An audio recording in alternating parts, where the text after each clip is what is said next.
Hello, good afternoon.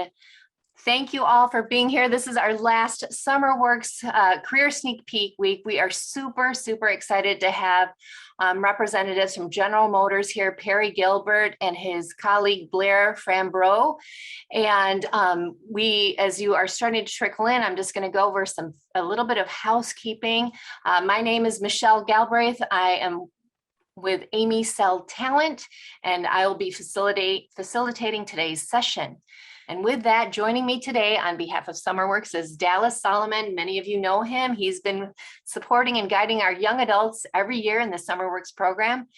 Thank you to our audience for being here to explore various career paths and trajectories. Perhaps you'll learn something new, and especially today, I know you will be. Our speaker will not only share his career path with you, but also give you the inside track into General Motors recruiting practices. You better take notes, take screenshots. This is the time to do it. How to prepare your resume and cool your nerves with interview preparation. With that, I would like to introduce our featured speaker, Perry Gilbert Jr., Diversity and Inclusion Recruitment Strategist at General Motors, and his colleague, Blair Frambrough. Yeah, thank you, Michelle, for the introduction. So again, I'm Perry Gilbert, Diversity, Equity, and Recruitment Strategist here at General Motors. Been here for a couple years. I started off in finance, so just a little bit about my background and how I got where I am today. Got a bachelor's degree from CNI's University back in 2006 in finance. Graduated. Didn't really know what I wanted to do, and as far as like a career, but you graduate, you have student loan debt, you have bills that you have to pay. So the first position that I was offered was in finance, specifically credit and collection. So it was no brainer. Accepted the job. I wanted to be an adult and kind of stand on my own. So accepted the job. Hated it. I hated the position.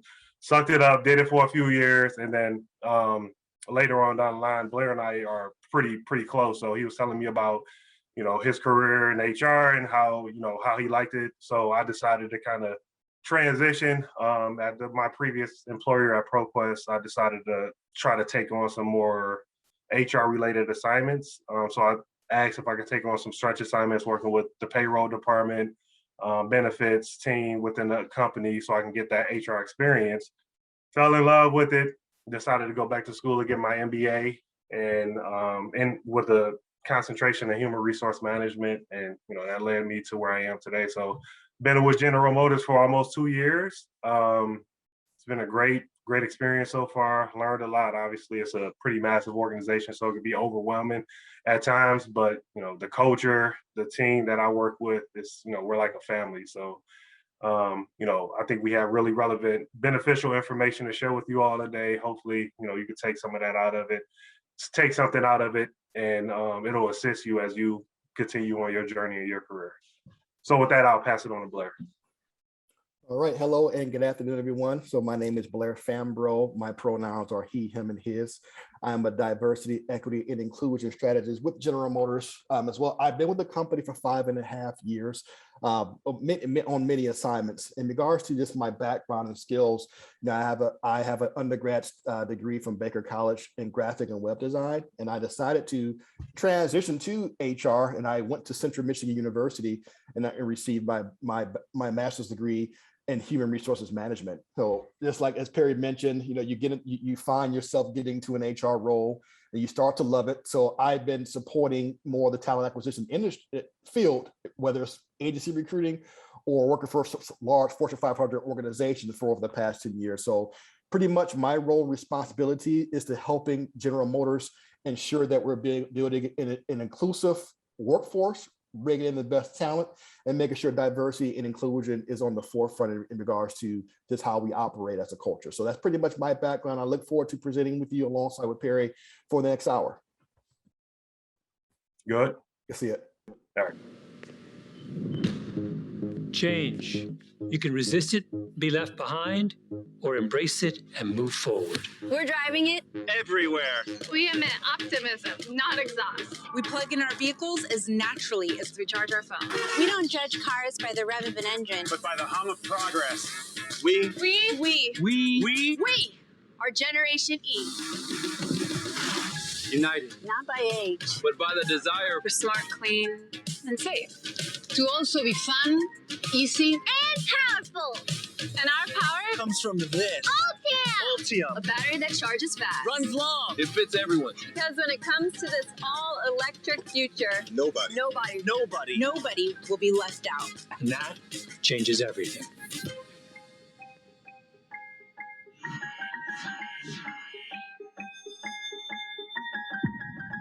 The electric future starts now. So that's a pretty powerful video. So with that, I'm gonna talk a little bit about what the agenda, and then we also have a poll question. Amanda and Michelle, if one of you want to share it, we can kick it off by sharing that poll question, getting those results, and then we'll talk about the agenda. Blair will share some information, and then we'll navigate through the presentation. So have you heard of General Motors? I know this may be a pretty weird question to ask because we're such a global organization, and most people that I speak with heard of General Motors, but you would be surprised. A lot of individuals, I've been on the early career talent side where we're recruiting for interns and entry-level folks who are recent graduates, and some of those individuals have not heard of General Motors. They know about like the Chevy brand and the vehicles and things like that, but they don't know. Most times people think that Chevy is the brand.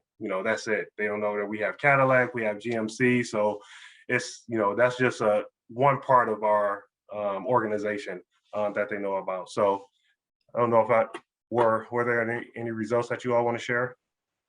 Yes, so good news. They're all Everyone? familiar with General Motors. All right. Perfect. So yeah, I appreciate you taking that poll. So next I'm gonna jump into the agenda. We'll go over some career management information, steps in our hiring process, which seems to align well with a lot of organizations. So I think a lot of this information will be useful, not only for General Motors if you decide to apply or you're going through the hiring process here, but outside of the company, with organizations across the country and across the world. Maximizing your resume, structure of an interview, interview tips and tricks, HireVue tips, and then best practices. And then at the end, we also have some information for high school students. So some of the things that we're doing internally for high school students and opportunities that are out there for high school students that may not be communicated very well externally. So just to give you a little bit idea of what we're doing on that component. All right, so now I'll kick it off to Blair to start the presentation. All right, perfect. Thanks, Perry. Now, before we dive into the hiring process and what we look for and how to navigate through the application process, we thought it'd be very critical for us to give you some understanding of exactly what is our culture, what is our mission, what are we seeking to do here at General Motors, and we have an initiative of 0 crashes, 0 misses, and 0 congestion. So I'm very honored to work for a company that is putting their customer safety first in regards to being able to have the opportunity to make sure that our loved ones, ourselves who are behind the wheel, as we continue to revamp the way we are mobile in regards to the autonomous cars and the electrical vehicles, seeing that electrical vehicles will help us in regards to having a safer and cleaner environment as well. For the future, and also 0 congestion, to making sure that every time we navigate, every time we get behind that wheel, there's going to be 0 congestion, there's going to be a clean environment, there's going to be 0 crashes. And that's the future of General Motors, and that we're seeking to strive to make sure all of our customers and everyone is safe as we continue to foster a mobility workplace, and also how we're mobile throughout the day as we move around with in our automobiles. All right, next slide, Perry.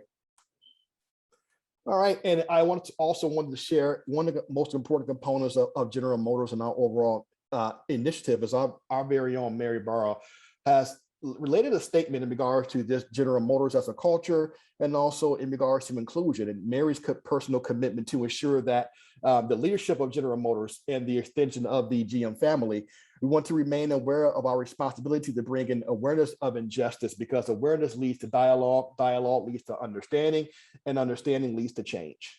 And this has been inspired by some of the recent events that transpired last year in regards to protesting, in regards to other worldly events that have transpired. You know, although we are a business, we are also an organization that cares about the customers and also cares about the people within the community, because these are the individuals that help, you know, with the manufacturing environment and how we do business on a day-to-day basis. So definitely want to make sure that we are doing what we can do for the community, as we are an organization that believes in diversity and inclusion, and also making sure that, you know, we have an outreach and also help people within the United States or all over across the world to make sure we're helping them share their voice as well. So to dive deeper into that, you know, there's some things that change in regards to General Motors' mission is not only to be the best automotive industry in the world, but we also are seeking to be the most inclusive company in the world as well. And to do that, that comes from many components. That comes from our word, that comes from our deeds, and it also comes from our culture as well.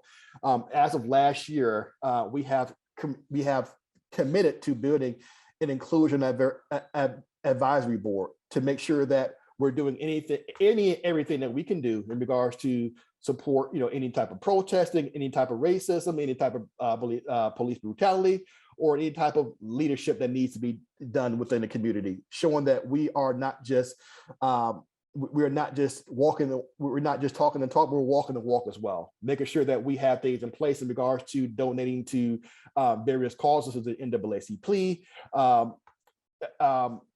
Stop Asian Hate, and everything else that comes with being inclusive for all people, all races, all ethnicities, LGBTQ. We're making sure that we're putting ourselves in place to be able to help individuals in the community, because again, these people are the individuals that work for our organization, or these are also people who are buying our products. We want to make sure that we show that we care about the community, and we care about our employees as well. So it pretty much starts with, you know, us internally and how we're outreaching to the community and how we built that advisory board internally as well. Okay, now to the hiring process. We wanted to explain the hiring process, you know, as you decide to express interest in General Motors, and you want to know what you need to do in regards to taking those next steps. So the first steps is when you go online, you will find a position that you'd be interested in our career website, and you see a position that's available. The next step that you will do is once you feel that once you're a fit and you say, this is the position I want to apply to, you can submit your application online. Once you submit your application online and you've answered all of the questions that were added into the position that you applied to, there is an additional assessment that you would need to take in. And I know Perry's going to dive a little deeper in regards to the technical parameters, what's required to be able to make yourself successful in regards to taking that digital assessment and online interview. After completing the digital assessment, you will be required to do a pre-screen. Now, the pre-screen consists of scheduling a call with a recruiter. A recruiter will reach out to you, have some dialogue, understand, hey, what is your graduation date? You know, what are you looking for? And want clarification of, you know, what are you looking to do? What are your expectations, or any question that you may have in regards to the organization, or any question that we need to validate. Once we validate that information, the next steps is we'll connect with once we connect with a hiring manager with your application, your resume, and some of the things that you discuss with the recruiter. The next steps will be an interview. So how we interview and how we are in regards to the pandemic and how that changed the way we interview and how we operate when we do interviews. You'll be required to do an interview through MS Teams. So you have a panel interview. And this is the portion where you'll do the STAR format, situation, task, action, and results, so which Perry would definitely give you some insight on how to dive deeper to doing that. And then once you have the formal interview and all is well, the final steps will be for you to receive a job offer. So if all is well, you did what you were well prepared, you interviewed, you went through the process. The next steps, if all is well with that, you will receive a job offer. So that's pretty much our process that we have for interns and also early career talent who's interested in receiving an opportunity and start their career with General Motors. All right. So before you get to that step, the first step is to making sure that you're maximizing your resume. What does a resume, what does a good resume look like? What does a resume entail, and how should you format your resume to make sure you're putting yourself in a successful situation as you go through a hiring process? All right. So first thing I wanted to show is an example of a bad resume. And if you see the resume that's listed on the right, this is an example of a bad resume. And as you can see, that there's a couple of things. It doesn't provide any helpful information. This format is more of a chronological format of a resume. And as you can see, this person did a good job, adding their name and title. I know their name is not bad resume example, but definitely want to show that this is an example of the resume that sometimes as recruiters, we don't want to see. Because if I look at this format and when I'm looking at, I'm just looking at job titles. I don't understand exactly what they're doing in that particular position. I understand what tools they're using, or not getting a clear picture where I'm diving through different pages to see what they've actually done. So with this chronological format, I don't recommend this format, and recruiters don't recommend this format because we don't get clarification on exactly what this individual is doing. And again, when you apply for a position, you only have about 60 seconds to make sure that you're grabbing that attention. And especially working for a large organization such as General Motors, it is a very competitive environment in regards to individuals wanting to join the organization. So you want to make sure that everything that you do is stand out. It's easy to read. You have a great format. If you have a job title on your job title, make sure that you have bullet points to pretty much tell a general story in regards to what you're doing, because that general story in regards to those bullet points are going to get people more intrigued about what you're doing, and that's going to lead to more questions, and it's going to make the recruiter want to call you and know more, so we can be able to understand what your background is to make sure we can present this in front of a manager, and the manager understands what you're doing in the present time. So this is an example of what not to do, and it does seem to be pretty boring. I'm looking at a resume, I'm just seeing job titles. I'm not understanding what exactly are they doing. So this is probably a resume I probably would reject or not put on the top of my list to reach out to, and that's an example of a bad resume. All right, now this is something I definitely highly recommend. This is more of a functional style resume. And as you can see with the functional style resume, it showcases exactly what they're doing. It stands out, it pops out, I understand exactly what they're doing. So when you look at that, this individual has their name, they have their contact information, they also have their city and state. It's very important you don't have to put your entire address, but it's always great to put your city and state. So we can know, okay, this position is located in Michigan, or this position is located in Ohio. This person does live in Ohio, so he or she, or who is applying for the position, we know that this person is local. So this person probably has the skill sets. This probably is someone that I want to put on top of my list. I understand they're highlighting some of the things that they're doing now, such as budgeting, project management, business process improvement. So seeing this, okay, they have this highlights, but what's important to me is understanding, what are you doing now? And the first thing I can see, the first position, lead business analysis, Heritage Hospital. They're currently working at this location. They've been in this role since 2011 to current. And I see exactly what they're doing. Each bullet point is telling a story about what they do on a day-to-day basis, or some things they've been a part of. I look at the previous position. They were business analysis with the same organization, but they were supporting a different team. But I understand exactly what they were doing. So that helps me understand, okay, this person has the skill set. This person has been doing this for over 10 years. This person is working on critical projects as a business analysis. This is someone I definitely want to reach out to, have more of a preliminary discussion, see if they'd be interested in our organization. It pops out, it's clean, it does a great job of the use of white space. And this is something you want to I highly recommend you using as you continue to build your resume and add to your arsenal. All right, so for example, this may sound a little repetitive, but I want to make sure that I'm drilling this into everyone in regards to, what makes a good resume, what makes a bad resume. Sometimes in my career, I've came across profiles that has 5 resumes. A recruiter, again, you have to keep in mind, a recruiter is not going to go after page 2. We're not going to go to page 3 and page 4. Your story, your resume should pop out with the first 2 pages. So if there's in regards to that functional style resume, if there's some things that stands out, if you have 10 years of experience and you're able to cover that in that first resume, or cover that model of experience on those first 2 pages, that's what's going to stand out. That's what we look for. So make sure you keep your resume between 1 or 2 pages, at a minimum. As again, it takes us about 60 seconds to scan through a resume to validate this person does have the required skill sets that we're looking for as well. Again, impactful words and statements is making sure that those statements can be, your summary. Those impactful words or statements could be certain buzzwords that we look for within the industry. For example, if you are an accountant and you use a certain accounting software, or you're using certain tools in regards to how you leverage your day-to-day tasks, add them in your resume. Those are buzzwords, those are impactful words, or those are certain things that we look for to make sure this person has that certain skill set that validates their candidacy for this particular position. So keep that in mind as you continue to keep your resume. Again, make sure your layout and design is simple and clean, but it pops out, similar to the example we showed you. Objective statements, again, these are great for new graduates. We understand that new graduates, they may not have all the experience because they're doing things from an academia standpoint, and working with other students in regards to certain projects, or doing maybe doing a 3-month internship. Put that in your statement, indicating that, hey, you're looking to leverage the skills that you learned from at your university, working on certain academic projects, to be able to cross over to support this position or certain position that you're applying to. That's definitely going to help you stand out as well. Also, is making sure that you have everything in line that makes you going to stand out and look clean.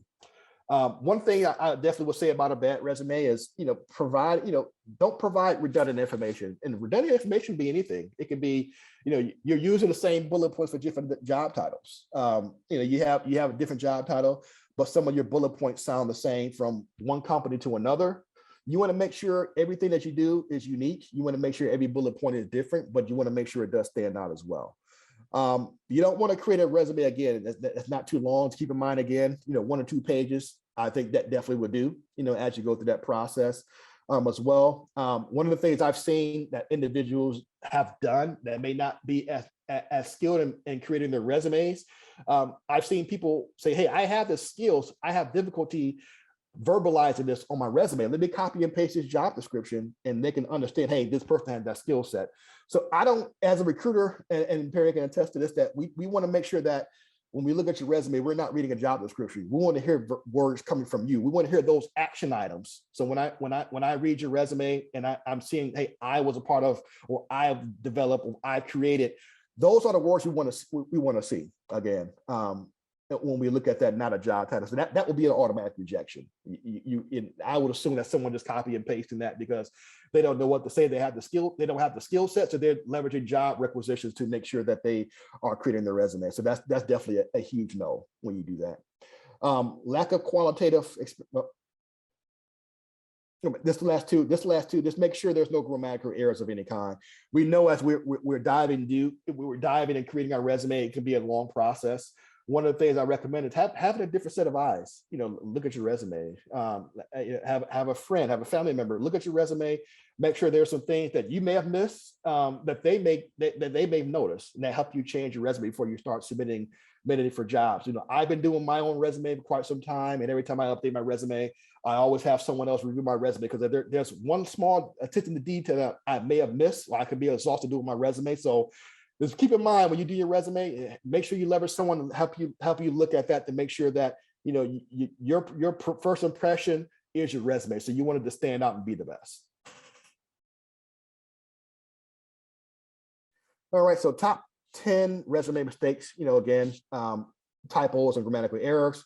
Lack of specifics, and that was pretty much an example of the qualitative resume that I've shared at the beginning. One size fit all. One size doesn't fit all. And what I mean by that is, you may need to have 2 or 3 resumes. You may have a lot of experience in other areas. So one resume may not be the best for another position that you're applying to. You may be applying to one individual contributor position where you have the skill sets, and then you may be applying to a leadership position that you have the skills in, but that individual contributor style resume will not fit for leadership because you're going to use different examples. So making sure you have at least two different resumes that you have when you're submitting for a job to make sure that it aligns with what you're looking to do and it aligns with the job responsibilities as well. Make sure you highlight duties instead of accomplishments. Accomplishments are always good. Continue to add them, but making sure the most important component of your resume is highlighting, the duties, highlighting what you do every day. So make sure you don't make that mistake and highlight accomplishments opposed to highlighting those duties. All right, too long or too short. Again, there's going to be some cases where you're starting off in your career and you only have one internship that you've done, and it only takes half of a page. Keep in mind, you want to have an objective summary. You want to have some academic projects that you've done to make sure that you're at least have a full page completed.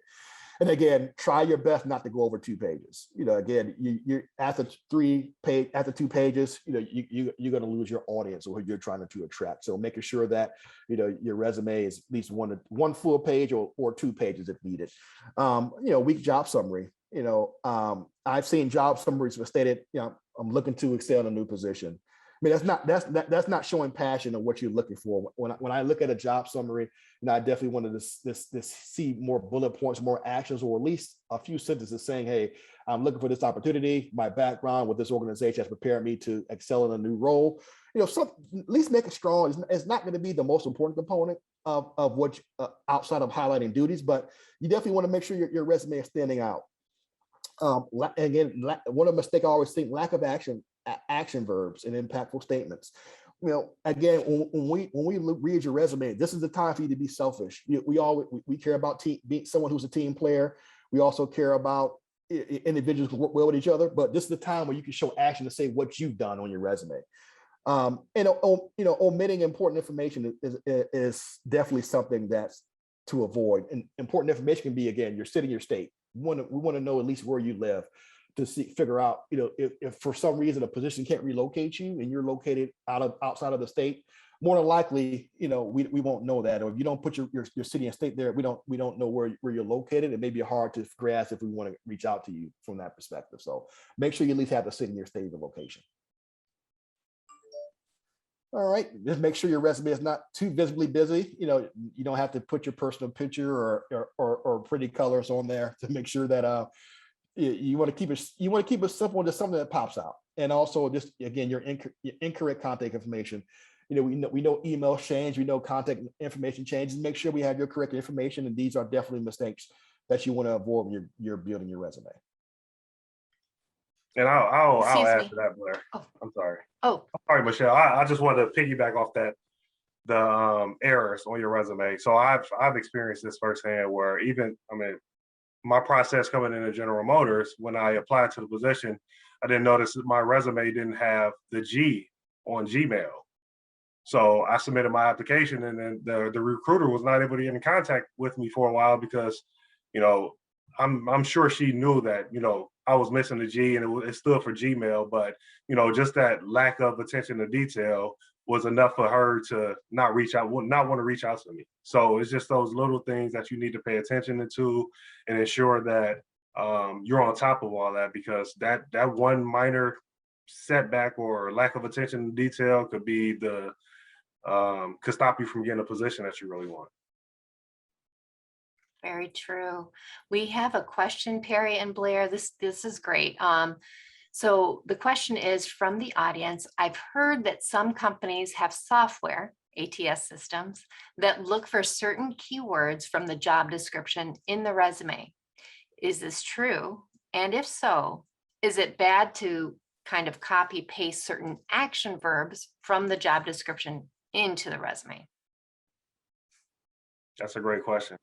You want to take that, Blair? Yeah, I can take that. There are some companies and some organizations that does have some AI built into their ATS system. And what that does, it helps us as recruiters understand if you have certain buzzwords, if they have certain buzzwords that may be, and you're applying to one position, that just helps us on the back end to be able to match you for other positions. Just for example, hey, this person applied to an engineering position, but they may be a good fit for an engineering manufacturing position as well. And if you have certain words on your resume, it'll help you scan and help us say, hey, let's rank this person a 4-star because this person has other skills that our organization can use. So that's what that is for. So you definitely can use buzzwords, and there are certain buzzwords that you, and don't just add them just because you think that's what the company is looking for, because we still look at your resume and understand what some of those buzzwords are, or what some of the things that you have on your resume entails, because certain buzzwords may not matter, but it just helps us from a scanning perspective. If someone is applying for a position, you want to line you up for other roles, that what that artificial intelligence software does. So there's been time you can add those buzzwords, but don't just copy and paste, verbatim. For example, there are certain tools that you notice that certain companies are looking for in regards to an area of expertise that you have. It's great to put that in there. Hey, I've developed this using this software to be able to execute this project. That's fine, but just not verbatim in regards to different sentences, to make sure that you want to be unique. You understand that the market is looking for certain skills and certain words based off a job description. If you have that skill set, I would recommend adding them as a skill, or if you feel that you can put it in a bullet point, I would recommend that. But just copying the entire job description or just adding different layers from each job description, I will steer away from that. And I hope that helps. Yeah, I would add to it just real quick too, Blair and Perry, is that it's as Blair and Perry have mentioned, it's using the verb as it speaks to your personal narrative, and then grounding the statement based on what you've been able to accomplish. So I think that's key, grounding that statement with the results. So I know Perry's going to talk about STAR format in a little bit, so Yeah. we'll hear a lot about that. Thanks, Michelle. So here, I think we could share that second poll question here. So thanks for that, Blair. I think that was very beneficial information. Like I said, not only for General Motors, but for other organizations, and just for you personally to have as you navigate and go through your career. So I'm going to talk about the HireVue on demand. So we have a poll question asking, do you know what a HireVue on demand interview is? Bonus points if you participated in one, specifically with General Motors. Let me know when those results come in. So it looks like most are not familiar with HireVue on demand, Perry. Oh, well, this should be and fun. one should be is fun. familiar with it. Yeah, that's great, perfect. All right. So what is HireVue on demand? HireVue on demand it's your first introduction to the organization, right? So it's essentially a virtual interview. For most of our positions, our early career talent, internship positions, we have one HireVue on demand. So it's essentially, we preload 3-4 behavioral based questions. So you click on it and you take it at your own leisure. It's an opportunity for, let me just go to the next page real quick. So HireVue on demand is a virtual interview. So it's 3 or 4 questions. We send it. You can use your tablet, you can use your cell phone, laptop with a camera on it.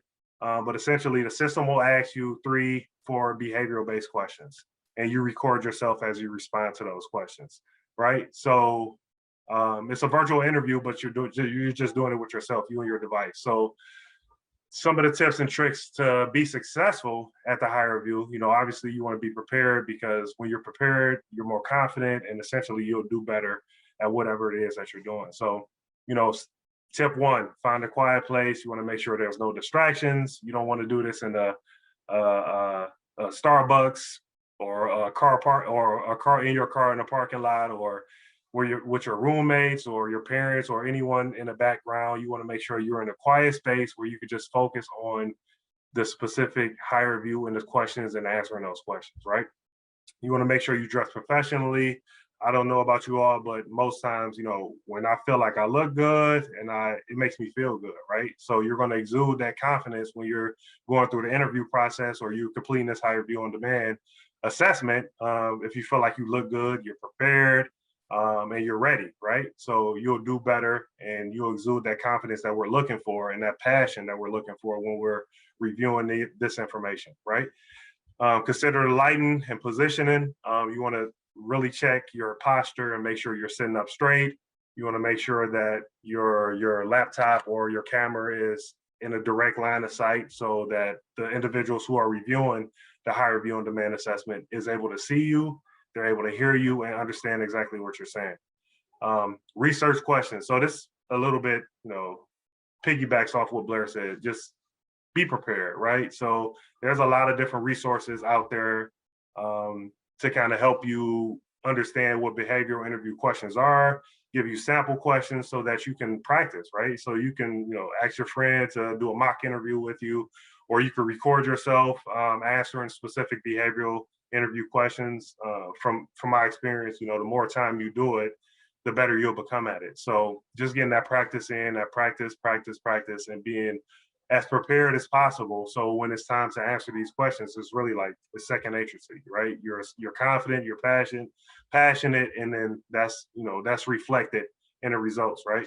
So next one is just, let me move this over. Prepare notes. So at General Motors specifically, when you're completing a HireVue, obviously it's going to be reviewed by a recruiter, the hiring manager. So don't be afraid to have a notepad on the side that you're going to be referencing throughout the interview.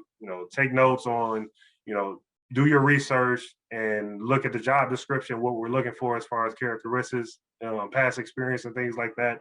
Pull that information, that relevant information out from your past experiences and just jot it down. And don't be afraid to reference that as you're answering these behavioral interview questions during the HireVue on demand. During the assessment, be prepared and ready to cite specific examples. I know a lot of you are like early career talent, entry level, maybe some high school students as well. So if you don't have that internship experience previously, think about some of your personal experiences.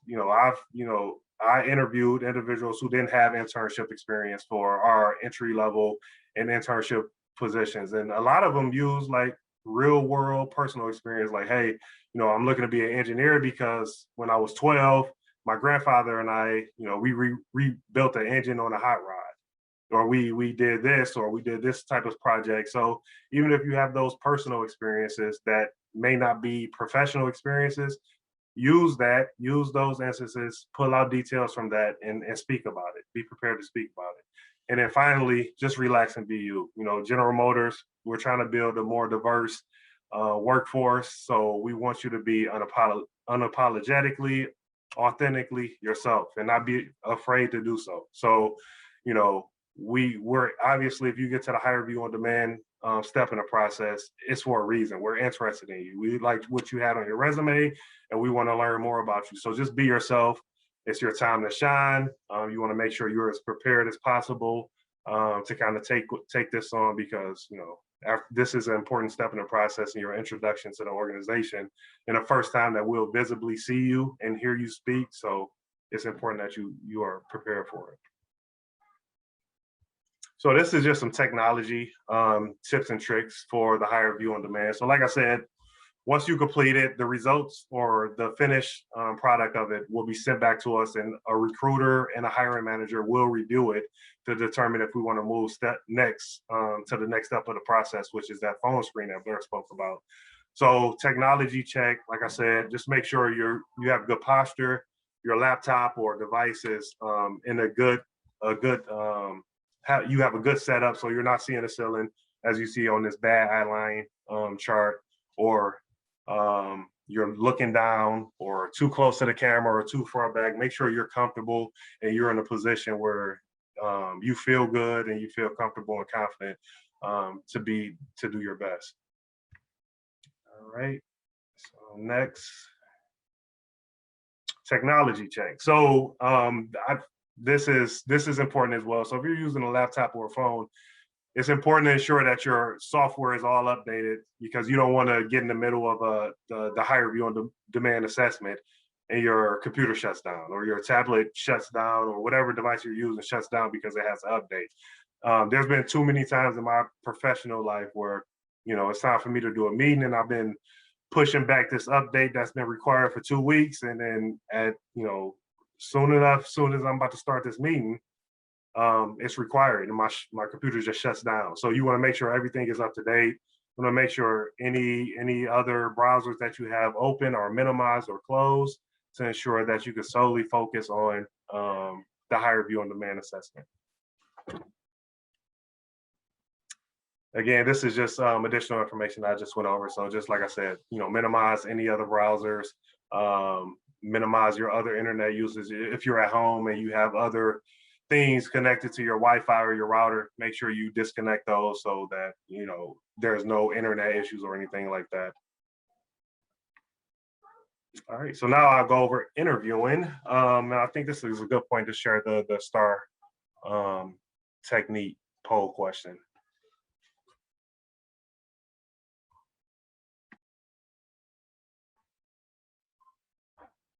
So are you aware of the STAR interview method? Curious to see.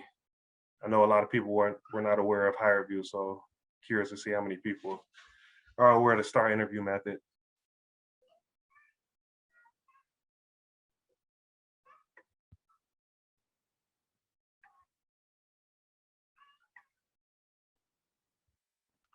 All right, so results are in. And surprisingly, over 83% are familiar with the STAR method. That's perfect. Perfect. Yeah, perfect. So, all right. So yeah, perfect. So the STAR method: situation or task, action you took, results you achieved. So this is the method that we take within General Motors, and I know a lot of other organizations interviews this way as well. So like I said, this information will be beneficial just not only with General Motors, but other organizations, as well as the HireVue on demand. With the pandemic and COVID, that's forced organizations to make their hiring process be more virtual and accommodate individuals across the country, across the globe. So, a lot of this information will be useful outside of General Motors.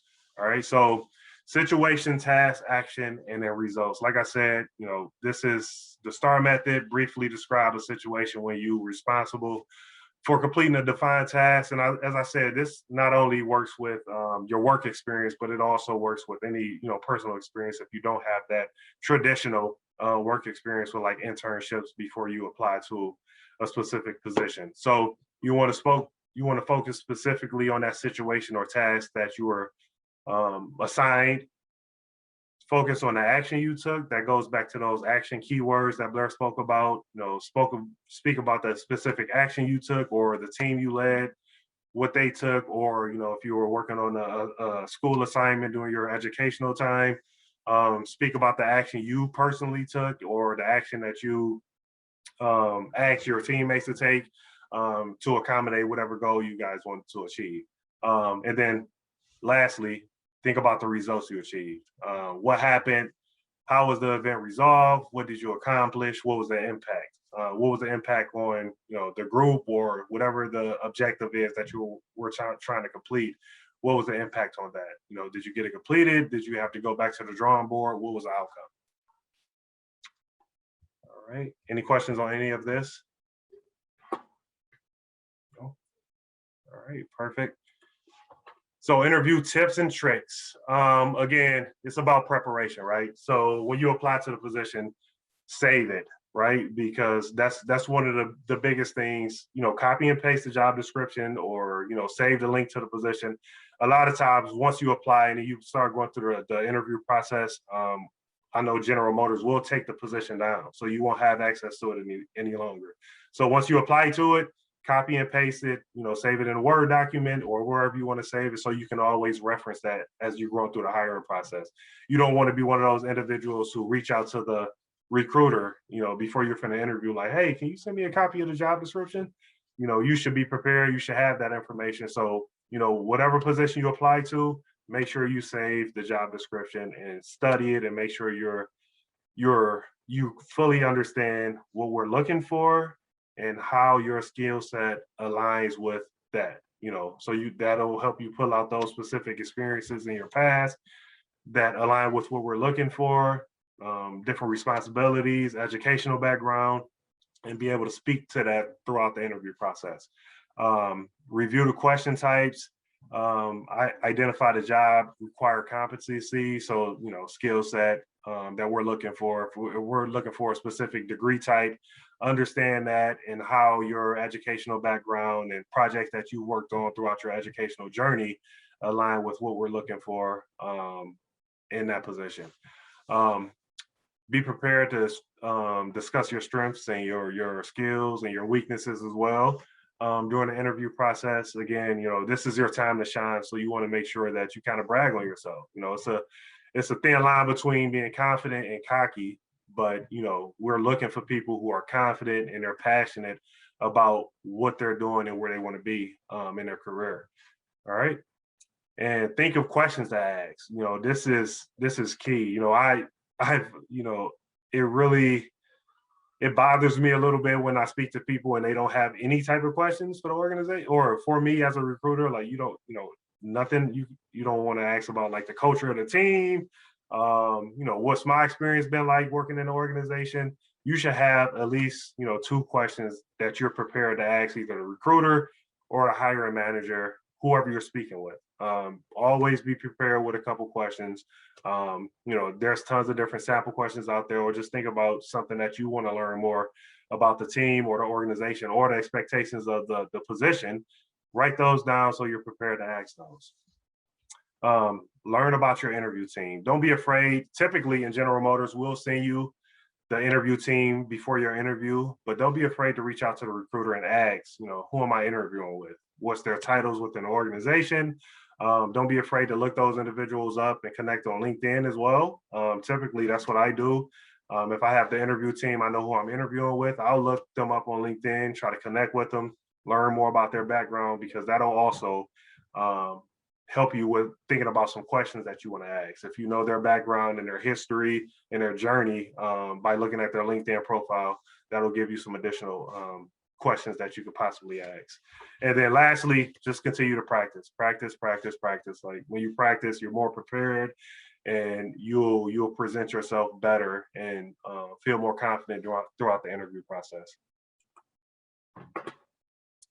So I won't read through all this. This is pretty straightforward. Best practices: dress professionally, practice, be alert, be aware of your facial expressions as you're interviewing. Our interviews are Microsoft Teams, and we require that you have your camera on, so you want to be aware of your facial expressions and hand gestures and things like that. Be yourself, be upbeat. This is pretty old school. I know my father-in-law worked at General Motors, and when I interviewed, he was like, make sure that you mail out a letter to the people that you interview, a thank you letter. I'm like, well, we don't do that anymore, right? So you can send an email. So if you have their contact information, which you should, send an email within 24 hours, just thanking them for their time and opportunity to interview, thank them for presenting themselves and learning more about the organization and their career paths and things like that. So be sure to send that. Don't arrive unprepared. Don't slouch down on the chair. Don't chew gum. Be distracted. Like I said, be sure that you're in a quiet environment that you're comfortable in. And just be yourself, be yourself and be who you are. And then that should be enough. So within General Motors, if you do get through to the interview process, we do provide an interview toolkit before the interview. So it's essentially just a toolkit to kind of help you prepare, let you know what to expect, who you're going to be interviewing with. And it's a PDF supply with like some benefit information as well. And our hiring process, so you kind of know what to expect. So I don't know how many high school students that we have on a call, but we do work with high school students. We offer internship opportunities for high school students.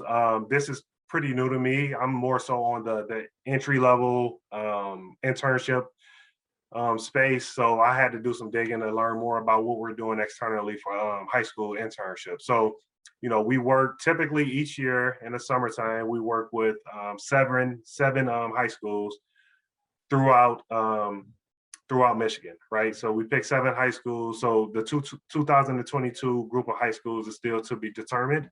So I'll keep Michelle and Amanda updated on that, so you can kind of share with your network as we know more. But we pick 7 participating high schools. From those high schools, we select 5 high school students from each school. We pair them with 1 or 2 GM retirees and also 1 college intern. And then usually it's community service projects, and then you may take on some GM projects as well, but for the most part, it's going to be community service projects, whether that's painting the school, renovating athletic facilities, community parks, other volunteer things that you'll be doing.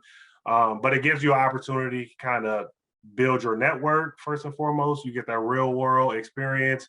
You'll have an opportunity to come into our facilities, get a tour, learn more about the organization and things like that, go through an orientation, and it's paid. You're paid, I believe, $15 or $16 per hour for 7 weeks.